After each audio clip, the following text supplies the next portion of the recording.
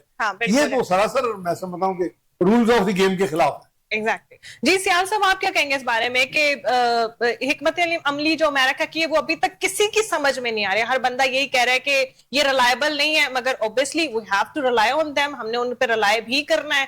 اب جو نیا بیانیہ آیا ہے سیال صاحب, آپ اس پر کیا کہیں گے کہ امریکہ نے سب کچھ کرنے کے بعد, اپنی حدود اپنی باؤنڈریز کو سارا کو توڑنے کے بعد, اپنی لفظوں کو ڈیمولش کرنے کے بعد, آپ پھر یہ دوبارہ سے کہہ رہے ہیں کہ کچھ دنوں میں ہمارے معاملات جو سیٹل ڈاؤن ہو جائیں گے. کیا آپ کو اس کے پیچھے کیا نظریہ سمجھ آتا ہے؟ بسم اللہ الرحمن الرحیم. بہت شکریہ جی. سب سے پہلے تو جی میں بڑی خوشی ہوئی مجھے ڈاکٹر صاحب کی بات سن کے, اور میں ان کی بات کو انڈورس کرتا ہوں. بڑی خوشی ہوئی ہے کیونکہ فرسٹ آف آل ہم پاکستان کے ایک شہری ہیں اور بعد میں ہماری کوئی سیاسی وابستگی یا ذاتی کو رائے ہے. بہت اچھا. تو مجھے بڑی خوشی ہوئی ہے ان کی بات سن کے. عموماً ہم آ کے نا پارٹی کو ریپرزینٹ زیادہ کرتے ہیں, پر یہ جو آپ کا سوال ہے یہ ایز اے کنٹری مین ہمارے اوپر فرض بنتا ہے کہ ہم نے اس کو کیسے کرنا ہے. دیکھیں اس سے پہلے ایک بہت بڑا اللہ تعالیٰ نے پاکستان کو شرف دیا ہے جس پہ میں جتنا فخر کروں کام ہے, وہ جو ہمارے ساتھ ہمارا ہمسایہ یہ سمجھتا تھا کہ پاکستان ہماری پاکٹ میں ہے, اور وہ جو آپریشن ہوا اس میں پاکستان کو اللہ تعالیٰ نے جو فتح دی ہے نا, اسی طرح اب امریکہ بھی یہ سمجھتا تھا کہ میرے لیے یہ چھوٹا سا نوالا ہے ایران. اب دیکھیں جب حالات ہوئے ہیں انہوں نے بہت بڑی قربانی دی ہے ایران نے, اور اس قربانی کے بعد انہوں نے کہیں بھی شکست تسلیم نہیں کی ہے. جیسے ڈاکٹر صاحب نے کہا ہے نا کہ اوپنلی تو وہ جنگ ہار چکے ہیں. اب ایک بڑا جو طاقتور آدمی سپر پاور ہے جو ملک ہے وہ یہ چاہ رہا ہے کہ میری پے سیونگ کیسے ہو. اس کے لیے پاکستان نے جو کلیدی رول ادا کیا ہے اس جنگ کو روکنے میں, اس جنگ کو یعنی اس میں جو وقفہ آیا ہوا ہے, میں سمجھتا ہوں آج ساری دنیا پہ ایک بات حیران ہو گئی ہے, اس خطے میں نہیں پوری دنیا میں, کہ وہ پاکستان جس کو یہ سمجھ رہے تھے کہ جائیں آج امریکہ کے پر تولیں, ان سے منتیں کریں, یہ کریں, آج وہ امریکہ اپنا ثالث بنا کے پاکستان کو اس اتنے بڑے شدید بحران میں استعمال کر رہا ہے, اور پاکستان کو اللہ تعالیٰ عزت دے رہا ہے. بٹ واقعی جو بات میرے بھائی صاحب سب کر رہے ہیں نا, دیکھیں امریکہ کے پاس اس سے بہتر اب رستہ کوئی نہیں ہے کہ اس کی جان, کیونکہ ٹرمپ اپنے تمام چیزیں کھو چکا ہوا ہے ملک کے اندر. اس وقت پچھلے بھی ایک پروگرام ہوا تو میں نے آپ کو بتایا کہ اگر آپ وہاں چلے جائیں, وہاں کی پبلک, وہاں کا سسٹم, یعنی اس سسٹم جیسے ہماری اسٹیبلشمنٹ ہے وہاں بھی ہے, جہاں ہمارا حکومتی سسٹم ہے وہاں بیوروکریسی ہے, ہر جگہ کے اوپر ٹرمپ صاحب جو ہے نا وہ زیرو سے نیچے ہے. اب وہ کیونکہ یہ کام ہو چکا ہوا ہے, آپ کو شاید علم ہے کہ نہیں, اس میں ایک جنرل صاحب بھی یعنی برطرف ہوئے ہیں. اس کا مطلب ہوا ہے کہ جو ٹرمپ کی پالیسی تھی وہاں سسٹم اس کو اجازت نہیں دے رہا, انہوں نے وہ کام نہیں کیا. تو اب میں یہ سمجھتا ہوں وہ فوج سیونگ کے لیے جو ایران کی پاور ہے, اور جس میں سمجھتا ہوں ان کا ایمان شامل ہے, کیوں قطر, دبئی, سعودیہ, کویت, سم تھنگ ادھر گردنواں میں جو کنٹریز تھیں, انہوں نے ان کے ساتھ کوئی اچھا سلوک نہیں کیا, بٹ انہوں نے اس کے باوجود امریکہ کو شکست دی ہے. تو اب جب تک وہ اس سے نکلیں گے نہیں, ان کی جان نہیں چھوٹنی ہے. بٹ یہ وہ چاہ رہے ہیں کہ ہم اعلان نہ کریں کہ ہم جنگ ہار گئے. اب وہ چاہ رہے ہیں کہ ہمیں کسی طریقے سے فیس سیونگ ملے اور ہم اس سے باہر آئیں. ادر دین میں سمجھتا ہوں کہ جیسے آپ نے کہا کہ ایران تو کسی صورت پیچھے ہٹنے کے لیے تیار نہیں ہے, اور وہ شکست تو دور کی بات ہے, وہ تو یہ ماننے کے لیے تیار نہیں ہے کہ ہم جنگ بند کریں گے. وہ تو چاہ رہے ہیں کہ ہم نتائج لیں, اور جو اس کے اوپر پابندیاں ہیں یہ ظلم ہے. میں سمجھتا ہوں کوئی بھی ملک آزاد خود مختار ملک ہے, اس کے اوپر کسی قسم کی پابندی کا کوئی جواز ہی نہیں ہے. اتنی میں سمجھتا ہوں اتنا عرصہ ان کے اوپر اتنی پابندیوں کے باوجود سپر پاور کے ساتھ اسرائیل, یعنی اس کی جنگ صرف امریکہ کے ساتھ نہیں ہے, ود اسرائیل ہے, جو فلسطین میں یہ وسائل اور انڈیپینڈنٹ چیزیں نہ ہونے کی وجہ سے ان کی میں سمجھتا ہوں جتنی انہوں نے قربانیاں دے دی ہیں, یہ میں سمجھتا ہوں ایران کی فتح جو ہے اس کے ساتھ ان کو بھی کوئی نہ کوئی ریلیف ضرور ملے گا. یہ جو شکست ہوگی وہ اسرائیل جو ظلم کر رہا ہے فلسطین میں سمجھتا ہوں اللہ تعالیٰ اس میں بھی کوئی بریک تھرو ضرور دے گا. بے شک ایسے ہی ہو سکتا ہے. جی ڈاکٹر صاحب, ابھی جو الیکشن چل رہے ہیں گلگت بلتستان میں, وہاں پر ہم کیا کہتے ہیں نواز شریف صاحب بھی موجود ہیں اور دیگر قیادتیں بھی وہاں پر موجود ہیں, اور یہ نواز شریف صاحب کا بیانیہ یہاں پر آیا ہے کہ کسی پر تنقید نہیں کر رہے, اپنی کارکردگی کی بنیاد پر ہم ووٹ لینے کے لیے آئے ہیں. کہ آپ کو کیا لگتا ہے کہ وہاں پر جہاں سارے ہی اسٹرگل کر رہے ہیں, کیا آپ لوگوں کو لگتا ہے کہ وہاں پر آپ لوگ کی کیا پوزیشن ہے؟ سر میڈم ایک تھوڑا سا بتانا چاہتا ہوں کہ ایک بڑے آج کل حبیب اکرم صاحب ہیں, میں ان کی پہلے تعریف بھی کرتا ہوتا تھا کسی زمانے میں, ایک بڑا وہ ٹرو ایک انالیسس کرتے تھے جا کے حلقوں میں ہر جگہ پہ. تو آپ ان کا حبیب اکرم کا آج دیکھ لیں, اس نے میرے خیال ہے 50 بندوں کو سے پوچھا, ان میں سے میرے خیال میں 40 بندوں نے 50 میں سے کہا کہ پی ایم این کو ووٹ دے. اس کی وجہ یہ ہے کہ میاں نواز شریف نے صرف باتیں نہیں کی, میاں نواز شریف نے کام کر کے دکھائے ہیں. اور انہوں نے جو 40 ارب روپے کی جو سڑک, میں کئی دفعہ وہاں گیا ہوں, گلگت بلتستان میں خنجراب تھا, اسکردو تھا. اسکردو گلگت بلتستان کی جو روڈ ہے وہ میاں نواز شریف نے بنوائی, ورنہ پہلے وہ روڈ ہی نہیں ہوتی تھی. اس میں 50% کچا ٹریک تھا, تو وہ 40 ارب سے انہوں نے بنوائی. اس نے وہاں پہ جو ہیڈل پاور چھوٹے لگائے بجلی کے لیے, انہوں نے سڑکوں کے جال بچھائے. گلگت سے لے کے خنجراب پاس تک ساری سڑک میاں نواز شریف کے دور میں بنی اور سی پیک کے تحت بنی. پھر انہوں نے جو موٹر وے بنائی ہے, سمجھ لیں کہ ہزارہ موٹر وے جس کو کہتے ہیں, وہ تھا کوٹ تک کو لے کے گئے. آپ جا کے دیکھیں, میں پچھلے دنوں مجھے اتفاق ہوا پچھلے سال, تو ہم تھا کوٹ کے قریب ایک ریسٹ ایریا تھا, وہاں رکے تو مجھے ایسا لگ رہا تھا, یقین کریں کہ میں کینیڈا میں رہا ہوں, کینیڈا میں امریکہ میں رہا ہوں, مجھے یہی لگ رہا تھا کہ ہم کینیڈا کے کسی شہر میں گھوم رہے. تو اتنی خوبصورت پلیس تھی جہاں پہ وہ سروس ایریا بنا ہوا. تو مسئلہ یہ ہے کہ یہ ڈیولپمنٹ, ملک کی ترقی, یہی اصل ماٹو ہے میاں نواز شریف کا, کہ اس ملک کو ہم ترقی یافتہ ملک بنائیں, نہ کہ یہ اور 100 سال یا 70 سال اور یہ ڈیولپنگ کنٹری رہے. نہیں, وہ چاہتے ہیں کہ اس ملک کو بہت تھوڑے عرصے میں ڈیولپ ہو جانا چاہیے. اچھا, وہاں بلاول صاحب بھی موجود ہیں, تو وہاں پر انہوں نے بھی سٹیٹمنٹ دی ہے کہ پیپلز پارٹی کے پاس ہی سارے مسئلوں کا حل ہے. تو آپ کو کیا لگتا ہے کس طرح کا مقابلہ ہے وہاں پر؟ مقابلہ تو ٹف ہے, نو ڈاؤٹ کہ پیپلز پارٹی اور نون لیگ کے درمیان مقابلہ وہاں ٹف ہے, لیکن لوگوں کو پتہ ہے کہ سندھ میں ان کی گورنمنٹ پچھلے میرے خیال ہے 1 2 3 چوتھا میرے خیال ٹرن اوور جا رہا ہے, کنزیکٹولی ان کی گورنمنٹ جا رہی ہے. لیکن سندھ کی حالت آپ جا کے دیکھ لیں. میں پچھلے دن کراچی گیا ہوں, سکھر تک میاں نواز شریف نے موٹر وے بنائی, تو سکھر تک ہمیں پتہ نہیں چلا کہ کیسے گئے. تو جو آگے گیا تو یقین کریں حیدرآباد تک ہمارا حشر ہو گیا, ہماری گاڑیوں کا حشر ہو گیا, اور لائنوں میں ٹرکوں کے پیچھے ضلالت کے ساتھ پہنچے. تو وہ سندھ میں تو انہوں نے زیرو ڈیولپمنٹ ہے. لوگ جانتے ہیں کہ انہوں نے کوئی ڈیولپمنٹ نہیں کی. اپنے صوبے میں 16 سال سے حکومت کر رہے ہیں, کوئی ڈیولپمنٹ نہیں کی. کراچی کی بری حالت ہے سب کے سامنے. کراچی کے لوگ لاہور آ کے رشک کرتے ہیں کہ کاش لاہور بھی کراچی بن جاتا, مطلب لاہور کی طرح کراچی بھی بن جاتا. تو مسئلہ یہ ہے کہ جو ہے ہمارے قائدین ہیں, ان کا ماٹو یہ ہے کہ اس ملک کو ڈیولپ کرنا. آپ دیکھیں کہ پنجاب کو کس طرح انہوں نے ڈیولپ کیا, اور ہر صوبے سے آگے. لیکن یہاں پہ وہ آپ کے اتحادی ہیں, وہاں پہ کوئی اس طرح کا کومبو پلان تو نہیں چل رہا؟ نہیں, وہ ایسی کوئی بات نہیں, وہ اپنا زور لگا رہے ہیں, ہماری پارٹی اپنا لگا رہی ہے. اب میں تقریر دیکھ رہا تھا بلاول بھٹو صاحب کی بھی, وہ کہہ رہے تھے جی بے نظیر انکم سپورٹ کو یہ ختم کرنا چاہتے ہیں. حالانکہ کسی نے بھی یہ نہیں کہا کہ ختم کرنا چاہتے ہیں, لیکن وہ بس یہی ہے کہ غریبوں کو پیسے ہم نے دیے, ہم نے یہ کر دیا, وہ کچھ بھی نہیں اس کے علاوہ. تو بے نظیر انکم سپورٹ پروگرام میں سمجھتا ہوں کہ اچھا پروگرام ہے, نو ڈاؤٹ کہ جو لوگ غریب ہیں, بیوہ ہیں, ان کو ایک اچھی سپورٹ مل رہی ہے. تو بڑے مگر اس پروگرام کے بارے میں بہت ساری کمپلینز ہیں, بہت سارے مسئلے مسائل ہیں اس پروگرامز کے اندر بھی. اب آئی ڈونٹ نو کہ وہ اس کے پیچھے کیا ریزنز ہیں, مگر بہت ساری کمپلینز ہیں اس پروگرامز کے اندر. آپ صحیح کہہ رہی ہیں, لیکن اگر ہم آنیسٹلی دیکھیں نا تو تقریباً اس وقت 900 ارب روپے کا بجٹ ہے بے نظیر انکم سپورٹ کا, اور 900 ارب سے ہم پتہ نہیں کتنی انڈسٹری لگا سکتے ہیں, کتنے لوگوں کو روزگار دے سکتے ہیں. لیکن وہ جو بٹھائے مل رہا ہے, تو وہ کیوں کام کریں گے؟ جس کو بیٹھے بٹھائے مل رہا ہے وہ تو کام ہی نہیں کرے گا. تو ایک پہلو یہ بھی ہے کہ غربت بہت زیادہ ہے ہمارے ملک میں, اور ایک بندہ جو ہے اس کی تنخواہ اگر 20-25 ہزار ہے تو وہ کیسے سروائیو کرے پوری فیملی کے ساتھ. ارے اس کی بیوی کو کوئی 3,000 میرے خیال منتھلی ملتا ہے, تو 3,000 منتھلی مل جائے, وہ بھی 3 مہینے بعد ملتا ہے, 9,000 کبھی 12,000 اس طرح.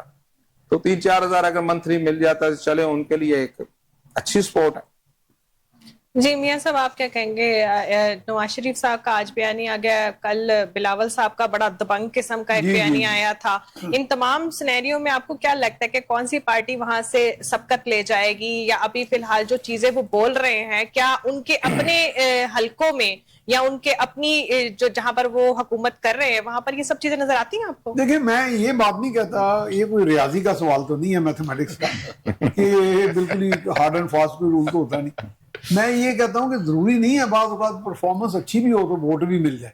یہ بھی ہمارے ایک بڑا ڈیلیما رہا ہے کہ بعض اوقات آپ کی پرفارمنس اچھی ہے. جیسے آج کل لوگ ایک بڑا اعتراض کرتے ہیں, جی محترمہ مریم نواز جو کام کرتی ہیں ساتھ تصویر بھی لگا دیتی ہیں. اب ہم ان کا جب انٹرویو ان لوگوں کے کرتے ہیں, چونکہ میں تو 40-42 سال سے جرنلزم سے منسلک ہوں, اور ہر سطح پہ میاں نواز شریف, خان صاحب, یعنی جتنے بھی پرائم منسٹر, چیف منسٹر, ان کے ساتھ میں نے ٹریول بھی کیا ہوا ہے, براڈ بھی, ادھر بھی انٹریکشن بھی کیا. اب ان کا یہ ویو ہے جی ہمارے ہاں ایک انگریٹفلنس پائی جاتی ہے, یعنی پروپیگنڈے کی نظر ہو جاتی ہیں باتیں. جیسے مثال کے طور پہ میں نے اورنگ ٹرین پہ کافی انٹرویوز کیے لوگوں کے ساتھ بیٹھ کے, ہر بندہ یعنی تقریباً اور شہروں میں نہیں ہے لیکن بننی چاہیے, جیسے آپ پنڈی میں بھی بنے تھے, تقریباً ہر شہری اس میں مشہور دکھائی دیتا ہے. لیکن ان میں سے بھی کوئی آدھے سے زیادہ اسی گورنمنٹ کو جنہوں نے ان کو مشہور بنایا ہے انہیں کو برا بھلا بھی کہہ رہے ہوتے ہیں. مثلا بعض کو وہ کہہ رہے ہیں دیکھو صحیح ابھی کچھ دنوں بعد کیا کرنا ہے انہوں نے, اورنگ ٹرین کو پتہ نہیں کیا بنا دینا بھوت بنگلہ, یا یعنی criticism for the sake of criticism بہت ہے. اب یہ ہے کہ اس لیے ساری پارٹیز اپنا اپنا زور لگا رہی ہیں. ان کے پاس پیپلز پارٹی کے پاس ایک کرزما فیکٹر تو ہے وہ لیگیسی میں ان کی, یعنی ذوالفقار علی بھٹو کی لیگیسی لے کے چل رہے ہیں, اور ان ایریاز میں وہ پاپولر بھی ہے جماعت, جیسے کشمیر کا ایریاز یا ان کی میاں نواز شریف کا جو نکلنا ہے نا وہ ایک بہت بڑا پلس پوائنٹ ہے نون لیگ کا, کیونکہ میاں نواز شریف کا ایک یہ بھی ذہن میں تھا کہ جی وہ ایکٹیو نہیں رہے, ان کے ایکٹیو ہو جانے سے یہ تھا کہ لو جی قائد جو ہیں ہمارے وہ واپس آ گئے, اور ان کا جو آئسولیٹڈ یا ہٹ گیا تھا تھوڑا سپورٹر وہ بھی تھوڑا موبلائز ہوا ہے. لیکن مقابلہ سخت ہے. ہاں البتہ ایک فیکٹر ہے, ایک پاپولر جماعت جو جیسے پی ٹی آئی ہے, براڈ بیس پارٹی ہے, وہ اب کس طرح فیکٹر ان ہوگی, یعنی ان حالات میں کہ جب ان کا وہ نشان بھی سمبل بھی الیکشن سمبل نہیں ہے اور بھی قدغنیں ہیں بہت سی اور دباؤ بھی ہے, تو اس صورت میں ظاہر ہے چونکہ مین پلیئر تو میدان میں یہی رہ رہے ہیں اس وقت, تو نون لیگ کا مجھے پلڑا بھاری لگ رہا ہے باوجود اس کے کہ پیپلز پارٹی ان ایریاز میں پاپولر ہے. اب بلاول جو ہے وہ کرزما فیکٹر اپنا وہ بات کر رہے ہیں. رہ گئی یہ جو سپورٹ انکم کی بات آپ کر رہی ہیں, یہ ذوالفقار علی بھٹو نے ایک اسکیم لائے تھے امپلائیز اولڈ ایج بینیفٹس, وہ میں نے بعض بار انٹرویوز کیے لوگوں کے, وہ اولڈ ایج کے جا کے کسی زمانے میں 3,500 ملتے تھے, آج تک 11,500 مل رہے ہیں. تو میں نے کچھ لوگوں کے انٹرویوز کیے, لائنوں میں لگے تھے بزرگوں, بہت سارے ریٹائرڈ لوگ تھے, خواتین عمر, وہ کہتے ہیں جی ہم اس کی 30 دن انتظار کرتے ہیں, ہمارا اور کوئی ذریعہ انکم نہیں ہے. تو جیسے ابھی میرے بھائی نے کہا, وہ کہتے ہیں نہیں اس سے ہم بعض کا دوائی لے لیتے ہیں. تو یہ سپورٹ تو واقعی ہے کہ جب تک آپ ان کو کچھ برسرے روزگار نہیں دے سکتے تب تک اگر سپورٹ, ہاں یہ ہے کہ ایک ریشنل اپروچ بنائی جائے. یہ واقعی صحیح ہے ڈاکٹر صاحب کی بات, کہ ایسا ہو کہ کام انڈسٹریلائزیشن بھی کریں, اور جو سب سے بڑی بیس ہے آپ کی ایگریکلچر, اس میں سیلف امپلائمنٹ کی اپرچونٹیز دیں, اور وہ بہت آسان کام ہے. اس میں بھی ذوالفقار علی بھٹو ایک بہت بڑی اسکیم لائے تھے اپنے دور میں, انٹیگریٹڈ رورل ڈیولپمنٹ پروگرام. وہ موقع پہ ہی یہ تھا کہ گاؤں کا بندہ نقل مکانی کر کے شہر جائے, بجائے وہاں کے جائے اور جا کے وہاں روزگار تلاش کرے, وہ اپنے ایریاز میں ایک چھوٹا سا یونٹ بنا کے. لیکن پھر ہمارے ہاں وہ جو تجربہ کا, میں اور بھائی ابھی بات کر رہے تھے پروگرام سے پہلے, کہ تجربہ کا بن گیا پاکستان, تجربے بڑے ہوئے ہیں اور صلاحیتیں بھی بڑی ہیں, پوٹینشیل بھی بہت ہے, لیکن وہ تجربے مار گئے ہیں. بالکل ایسی. اب یہ بے نظیر انکم سپورٹ پروگرام کی بات چل رہی ہے تو میں بھی یہاں پر ایک بات ایڈ آن کرنا چاہوں گی کہ بہت ساری خواتین کو میں جانتی ہوں لیبر طبقے سے جن کا تعلق ہے, مینجمنٹ جو ہے نا وہ کہیں نہ کہیں غلط ہے آپ لوگوں کی, کیونکہ یہ پیسے جو دکھا کے تصویر کھنچواتے ہیں اس کے بعد انہی پیسوں میں سے ان خواتین سے پیسے واپس لے لیتے. بہت سارے کیسز میرے سامنے ایسے آئے ہیں کہ پورے پیسے پکڑا کے ہاتھ میں تصویر کھینچتے ہیں اور بعد میں سائڈ پہ ان کو کہتے ہیں باقی پیسے. لیکن اب تو کارڈ میں پیسے آتے ہیں, اب ہاتھ میں تو کوئی نہیں لیتے, اب ہاتھ میں ان ہینڈ میں پیسے اب تو کارڈ کے ذریعے آتے ہیں. ایسا نہیں ہے, اگر رش ہوتا ان سینٹروں پہ اور اس کی وجہ سے وہ 500 روپے لے لیتے ہیں, کیونکہ میرے ملازموں کے لیتے ہیں. اچھا, مطلب وہ جو ان کے بنے ہوئے ہیں بھی صحیح ہے. یہ ریسرچ بھی بہت سارے لوگوں نے مجھے کمپلین کی ہے, بلکہ بہت ساری ایسی پیسہ مل رہا ہے. سیال صاحب کا پوائنٹ لیں. جی بالکل, میں آپ کا بھی موقف لوں گی. پہلے میرا سوال جو ہے نا وہ سیال صاحب آپ کر لیں. اس کا سوال میرا یہی ہے کہ جی اب نواز شریف کی انٹری, پہلے تو نواز شریف صاحب نظر ہی نہیں آتے, بہت کم نظر آتے ہیں, اور اب اگر وہ آ گئے ہیں اور اپنے بھرپور انداز سے آئے اور اپنی ورکنگ کا سارا سینیریو بتا رہے کہ ہم نے یہ کام کیا, آپ کو کیا لگتا ہے وہاں پر کس طرح کا کمپٹیشن ہوگا؟ اچھا, میں سب سے پہلے تو آپ کا سوال ہے گلگت بلتستان میں الیکشن کے حوالے سے. دیکھیں, اس بات سے جیسے میرے دونوں بھائیوں نے اپنی رائے دی ہے, تو میری بھی ایک رائے ہے کہ پاکستان میں الیکشن کا جو تصور ہے یہ ایک فارمیلٹی ہے, پھر دکھاوا ہے. آئی مین بڑی بات ہے. دیکھیں, آپ نہ مانیں اگر یہ کہہ دینا کہ وہاں الیکشن ہونا ہے تو ووٹ پڑنے ہیں تو کسی نے جیتنا ہے تو اس کو حکومت ملنی ہے، یہ بالکل ناممکن ہے۔ پاکستان کا اب یہ بات کہیں پس پردہ نہیں رہ گئی ہوئی۔ میں آج کی نہیں بات کر رہا ہوں، دیکھیں میں 78 سے پریکٹیکل پالیٹکس میں ہوں، ایک سیاسی ورکر ہوں۔ بے نظیر صاحبہ جب واپس تشریف لائی تھیں، ان کا جو استقبال ہوا تھا، میری ان سے ایک دن بھی وابستگی نہیں رہی ہے، تو وہ نان پارٹی الیکشن کرا دیے گئے تھے کہ جو جیتے گا وہ جس کو ہم جہاں کہیں گے وہ کر لے گا۔ ایسا استقبال ہوا نہیں کبھی؟ میں عرض کر رہا ہوں، میں موجود تھا اس دن۔ اچھا میں سمجھتا ہوں، میں اس لیے نہیں کہہ رہا، میں آج اپنے اوپر اپنی پارٹی کے ہونے والے جو جبر ہے اس کی نہیں بات کر رہا ہوں، میں آپ نے جو سوال کیا میں اس کے اوپر ہوں۔ صرف آپ مجھے بتائیں یہ کیسے ہو سکتا ہے کہ جی وہاں نواز شریف صاحب آئے ہیں، وہ ایک پولیٹیکل لیڈر ہیں، ان کا حق ہے، بلاول گئے ہیں، ان کا حق ہے، پر وہاں پہ جو پارٹی ریپرزینٹ کرتی ہے، جو پارٹی وہاں پہ یا پورے ملک میں آپ کہیں بھی الیکشن کرائیں، انڈیپینڈنٹ کرائیں، بایو میٹرک کا کیوں منع کیا گیا الیکشن؟ پاکستان کا الیکشن کس طرح فیئر اینڈ فری ہو سکتا ہے؟ ایک آدمی میں جانتا ہوں لاہور میں، اس کا بھائی 900 ووٹ لیتا ہے وائس چیئرمین میں اور 2.25 لاکھ کو لے لیتا ہے این اے کے حلقے میں، اور حلقہ بھی وہ جس میں میرا خیال ہے وہ میں اب الفاظ نہیں استعمال کرنا، یہ کون سا الیکشن ہے جی؟ یہ نہیں، یہاں کا الیکشن سسٹم میں یہ سمجھتا ہوں کہ اب ہمیں یہ بات مان لینی چاہیے، دونوں میں سے ایک نظام کو حکومت میں لے آئیں اور ایک کو نکال دیں۔ یہ جو جمہوریت یہ جس میں ہم وہ حکومتیں بناتے ہیں، ٹاس کر لیں۔ میں عرض کر رہا ہوں یہ زیادتی ہے لوگوں کے ساتھ۔ میں خود بھی الیکشن لڑتا ہوں، سارا کچھ کرتا ہوں، جب آپ کو پتہ ہی نہیں، میں ایک الیکشن لڑا محنت کرتے رہی، آپ نے بڑی بات کر دی، آپ نے بڑی بات کر دی، ٹاس کرنے والی بات تو نہیں ہے، خیر چل یہی رہا ہے، سسٹم یہی چل رہا ہے۔ آپ مجھے بتائیں، میں آج کی نہیں بات کر رہا ہوں، 2008 میں میاں صاحب بھی ڈاکٹر صاحب بھی تشریف فرمائے، ابھی محترمہ پاکستان نہیں آئی تھی تو یہاں اناؤنس ہو گیا تھا کہ پیپلز پارٹی کی حکومت بن رہی ہے۔ اب وہ جو بھی حادثہ ہوا، محترمہ شہید ہو گئی، جو کچھ بھی ہوا تھا، حکومت انہیں کی بنی ہے۔ آج یہ طے ہو چکا ہوا کس نے بننا۔ میں آج آپ کو وزیر اعظم کا نام وزیر اعلیٰ کا نام بتا سکتا ہوں جس نے بننا ہے، منسٹر کی لسٹ میں بتا سکتا ہوں کنہوں نے بننی ہے۔ تو یہ کون سا الیکشن ہے جب کہ بندہ بھی الیکشن لڑائی نتائج آئے ہی نہیں ہے؟ اور اس طرح بھی کبھی ہوا ہے کہ ایک پارٹی کو آپ یعنی 2 پارٹیوں کے لیڈر بھی وہاں ہیں، 2 پارٹیوں کو الیکشن لڑنے کی بھی اجازت ہے۔ جو نیشنل پارٹی آج پاکستان تحریک انصاف واحد پاکستان کی پارٹی، کوئی نہ مانے میری بات سے نہ اتفاق کرے، میری رائے ہے کہ آپ پاکستان کے کسی خطے میں بھی کسی بھی حلقے میں الیکشن کرا لے تو یہ واحد پارٹی ہے کہ اس کا نمائندہ وہاں پہ موجود ہوتا ہے۔ باقی کوئی پارٹی جی ٹی روڈ پہ ہے، کوئی سندھ میں ہے، کوئی کے پی کی میں ہے، کوئی کہاں ہے، یہ وہ پارٹیاں ہیں۔ اگر اسے آپ اجازت ہی نہیں دے رہے ہیں تو یہ الیکشن کا تو مطلب ہوتا ہے رائے عامہ، ووٹ کے حق سے، ووٹ کی پاور سے، ووٹ کی طاقت سے حکومت بنانی۔ تو جب آپ پہلے طے کر لیتے ہیں کہ فلاں نے بننا ہے، فلاں نے نہیں بننا، وہ اگر ہماری بات مانے گا تو چلے گا، تو وہ ہماری بات نہیں مانے گا، تو یہ کوئی جمہوریت نہیں ہے، یہ کوئی ووٹ نہیں ہے۔ آپ ظاہر ہے اس وقت جن کے جو حالات ہیں وہ اس کے حساب سے اس کو ڈیل کرتے ہیں۔ میں یہ سمجھتا ہوں کہ اب اگر ہم نے یہ جمہوریت کے مد میں جو ہم اربوں روپے کا خسارہ لیتے ہیں نا، اس سے بہتر ہے کہ ہم جو ہماری حکومت بناتے ہیں نا، میں اپنی بات نہیں کر رہا ہوں، میں سی ایم پنجاب کے ہسبینڈ کی بات کر رہا ہوں کہ ہمیں کسی کے پاس جانے کی ضرورت نہیں، ہمیں جہاں سے حکومت لینی ہوتی ہے ہمیں مل جاتی ہے۔ یہ ان کا، میں اپنا نہیں، ان کا بیان دے رہا ہوں۔ بٹ آپ نے ایک بڑی زبردست بات کی ہے بے نظیر انکم سپورٹ پر۔ میں لاہور کے یعنی ضلعی ہیڈ رہا ہوں 3 سال۔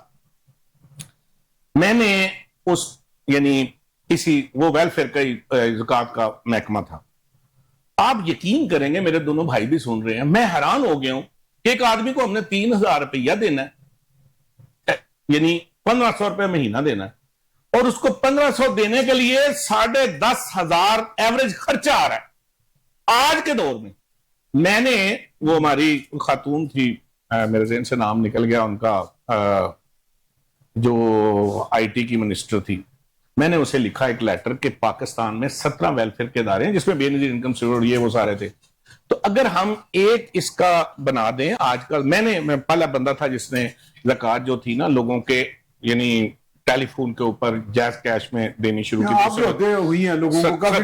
میں عرض کروں، آپ یقین کریں گی، پھر یہی بات پھر سی ایم کے بلوچستان نے کہی ہے کہ ہمیں آپ 29 کروڑ دے رہے ہیں، 64 کروڑ اس کے تقسیم کرنے میں لگ رہا ہے۔ بات یہ ہے کہ ہم یہ پیسے کا جو استعمال ہے، ڈاکٹر صاحب نے بڑی زبردست بات کی ہے کہ بے نظیر اتنی پیسے ہیں, اگر ہم اس میں انڈسٹری لگا کے انہیں بھیک دینے کی بجائے انہیں اگر روزگار دے دیں تو وہ بہتر ہے. میں نے آپشن دی تھی کہ آپ یہ جو پیسہ ہے اس کا اگر پازیٹیو یوز کریں تو لوگوں کو ہم یہ جو 1500 یا اتنے تھوڑے پیسے دے رہے ہیں ان سے 1500 میں تو کسی خاتون کے بچے کا دودھ نہیں مہینے کا آتا. اگر ہم ان کو ایک دفعہ اتنے پیسے دے دیں کہ وہ خاتون خود کفیل ہو جائے تو یہ جو لوگ یعنی لائنوں میں لگ کے بھیک مانگتے ہیں اس سے بہتر ہے کہ ان کو روزگار مل جائے. آپ بات کر رہے ہیں پیسے دینے اور اب لینے والے کی سن لیں. میرے پاس ایک محترمہ تشریف لائیں کہ آپ نے میری زکوٰۃ بند کر دی. مجھے پتا نہیں تھا, ایک سسٹم ہوتا تھا. میں نے بلایا, پتا کیا, پتا چلا جی وہ 65,000 روپیہ سیلری لیتی ہیں اور زکوٰۃ لے رہی ہیں. اچھا, اب انہوں نے باقاعدہ میرے ساتھ, میں شریف آدمی تھا, مجھے تڑی لگائی ہے. بہرحال میں بھی اپنی یہاں ظاہر سیٹ پہ بیٹھا ہوا تھا. میں نے ان سے, میرے دوست بھی سن رہے ہیں, آپ بھی, میں میڈیا پہ بات کر رہا ہوں, 2,24,000 روپیہ واپس کروا کے فنڈ میں جمع کرائے کہ آپ اس کی مستحق نہیں ہیں.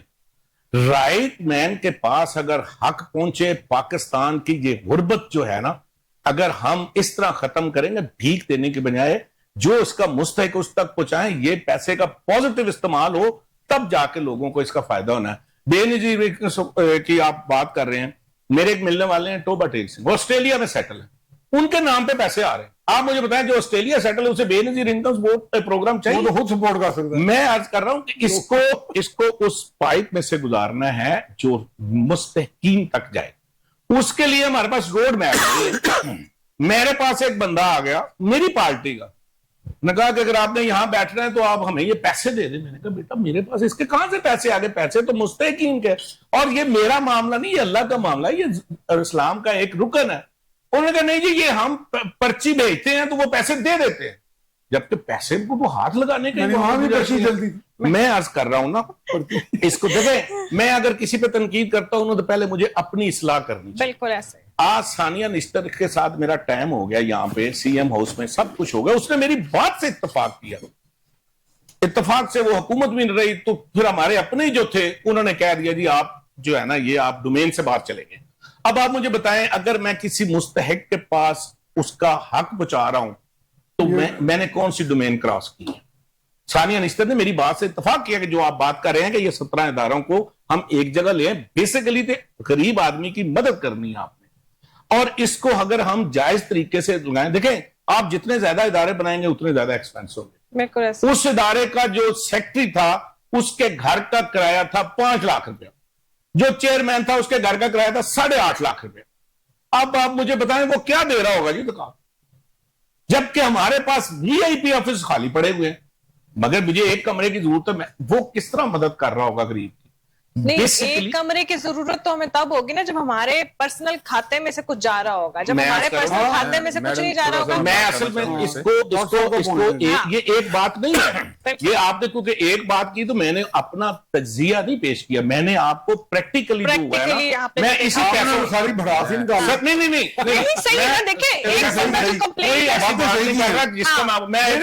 ایک ہاسپٹل میں چلا گیا, وہاں پیسے جاتے تھے 83 لاکھ تھے. میں نے انہیں کہا کہ یار ان کا دیں, وہ کیا ہے, اس کا ایک تجزیہ ہوتا تھا, پروسیس ہوتا تھا کہ کہاں پیسے لگیں. یہ کہتے ہیں آپ سائن کر دیں. میں کس طرح سائن کر دوں, میں نے اللہ تعالیٰ کو جا کے دیکھوں تو صحیح.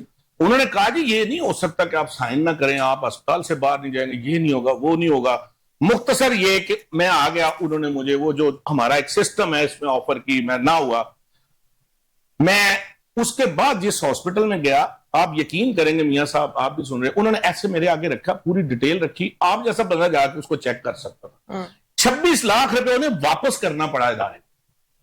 بات یہ ہے کہ جب آپ اس کو چیک کریں, اگلے دن انہوں نے مجھے نوٹس بھیج دیا کہ جی آپ فارغ ہو گئے, آپ کیونکہ آپ ڈومین سے باہر چلے جاتے ہیں. آپ کی پارٹی میں ڈومین سے باہر جانے کا بڑا سر نہیں, میں عرض کروں نا, دیکھیں اگر آپ نے مجھے کوئی ذمہ داری دی ہے, اگر میں اس کے ساتھ انصاف نہیں کر سکتا تو میرا حق نہیں بنتا. آپ نے جسے بات کی تھی تو میں نے, ہوتا یہ ہے کہ ہم اوورہال تنقید کے اوپر زور کرتے ہیں.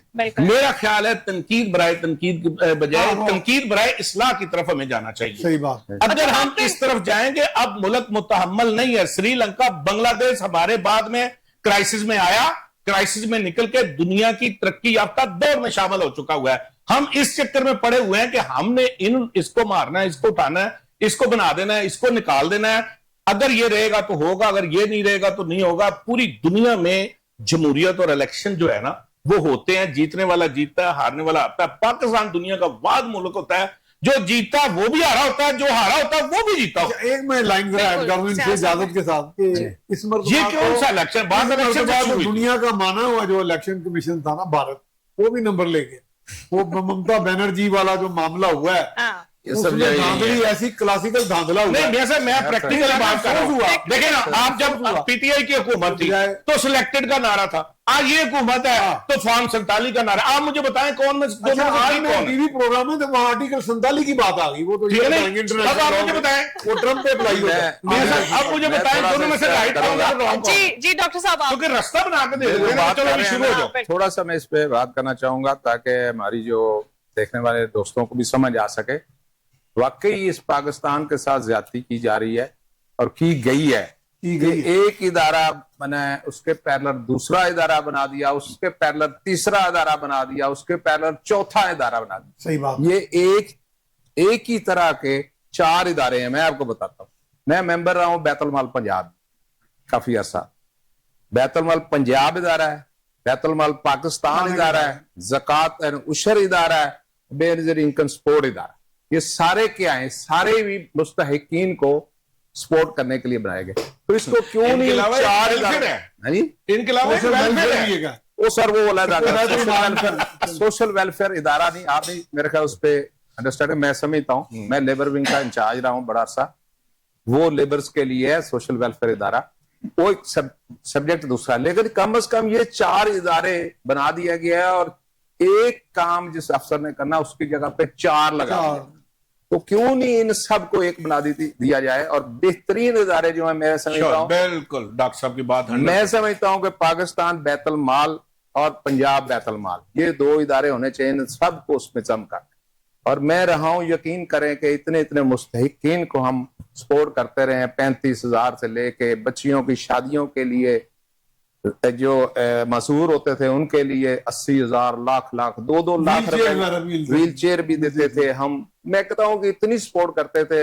ایک مہینے کے اندر ایک پنجاب کا حالانکہ بجٹ ہی بہت تھوڑا ہوتا تھا, اس میں ہم میرے خیال سینکڑوں لوگوں کو ایک مہینے میں ہم سپورٹ کر دیتے. اگر اتنا بجٹ آ جائے, جو پنجاب بیت المال کا بجٹ کتنا تھا 30 کروڑ, اگر یہ آ جائے 800-900 ارب تو آپ اندازہ لگائیں کہ کتنے لوگ مستفیض ہو سکتے ہیں. دوسرا میں بات کرنا چاہ رہا ہوں, جی بی پہ ہم بات کر رہے تھے, میرے بھائی سیال صاحب نے کہا کہ ان کو الیکشن لڑنے نہیں دے رہا. بالکل الیکشن ان کی پارٹی لڑ رہی ہے. اور میں نے آج سارا انالیسس کیا ہے کہ وہاں پہ جو نشان ہے نا ان کو ملا, اس میں 60% کو وکٹوں کا نشان ملا. آپ چیک کر لیں, وکٹوں کا بلے سے وکٹوں پہ آ گئے ہیں. ایک ہی بات ہے. تو وہ ایسی کوئی بات نہیں, وہ بھی الیکشن لڑ رہے ہیں. ان کی پوری قیادت وہاں ہے, اسد کیسر وہاں ہے, جنید اکبر وہاں ہے, اپنا کیا ہے گور صاحب جو ان کے چیئرمین ہیں وہ بھی وہاں ہیں. ساری قیادت ان کی وہاں موجود ہے. کے پی کے اکثر M N A M P A وہاں موجود ہے. یہ بھی بھرپور الیکشن لڑ رہے ہیں. لیکن میں تھوڑی سی اس کی سچویشن آپ کو بتاتا ہوں. کوئی جی بی کے بارے میں میرا کافی نالج ہے کہ وہاں پہ 2-3 ضلع ایسے ہیں جیسے, یعنی اگر جی بی پوری کی پاپولیشن آپ دیکھیں نا, اس میں 70 سے 75% شیعہ لوگ ہیں. اور وہاں پہ جو سکردو ڈسٹرکٹ ہے یا وہ ریجن ہے سکردو والی جس میں گانجا بھی آتا ہے سارے, وہ والی ریجن میں 90% شیعہ ہے. اور ہنزا ڈسٹرکٹ اور یہ جو ہے غزر ہے اس میں تقریباً 90% اسماعیلی ہیں. اب یہ زرداری صاحب بڑے تیز آدمی ہیں, آپ کو پتہ ہی ہے. اب وہ پرنس کریم آغا خان جو آئے, رحیم آغا خان اب آئے ہیں, تو رحیم آغا خان کو پریزیڈنٹ آف پاکستان اس کو ایئرپورٹ پہ لینے کیوں گیا ہے کہ جی بی میں ہماری سپورٹ کریں, ہمارے بندے. اچھا, اب تھوڑا سا کنیکشن مل رہا ہے چیزوں کا. ہم جس وقت کیا جا رہا آغا خان کا we were shocked کہ یہ کیا چل رہا ہے, تو اب تھوڑی سی جو شاخیں اور سمجھ آ رہی ہے. کسی کو نہیں پتا ہوگا, لیکن میں آپ کو بتا رہا ہوں کہ زرداری اس کو کیوں لینے گیا. زرداری تو اپنے میرے خیال بیٹے کو بھی نہیں لینے جاتا. میں یقین سے کہتا ہوں کبھی زرداری اپنے بیٹے کو لینے نہیں گیا. تو وہ کیوں لینے گیا ہے کہ وہاں جو ہے ہنزا غزر یہ ساری جگہوں پہ اسماعیلی ہیں. تو اسماعیلی جو ہیں وہ ان کے لیے